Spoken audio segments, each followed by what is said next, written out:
ગોંડલમાં છોકરાઓની માથાકૂટમાં યુવક પર સગા બનેવી સહિતના 2 શખ્સોએ છરી વડે હુમલો કરતા ગંભીર રીતે ઘવાયેલા યુવકને સારવારમાં રાજકોટ ખસેડાયો હતો। પ્રાપ્ત વિગતો મુજબ ગોંડલમાં સરકારી હોસ્પિટલ ખાતે મફતિયાપરામાં રહેતો રાકેશ કિશોરભાઈ સોલંકી ગઈકાલે બપોરના પોતાના ઘર પાસે હતો ત્યારે ધસી આવેલા તેના બનેવી અશોક અને તેના ભાઈ વિજય ઝઘડો કરી છરી વડે હુમલો કરતા યુવક ગંભીર રીતે ઇજાગ્રસ્ત થતા લોહીલુહાણ હાલતમાં સારવારમાં અત્રેની સિવિલ હોસ્પિટલમાં ખસેડાયો હતો।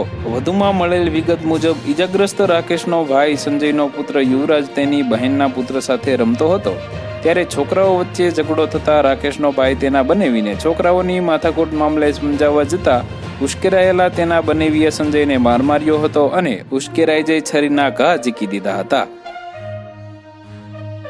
તો વધુ માહિતી મેળવવા માટે ચેનલ સાથે જોડાયેલા રહો। વિડીયો પસંદ આવે તો લાઈક કરી દેજો। ચેનલમાં નવા છો તો સબસ્ક્રાઇબ કરી દેજો।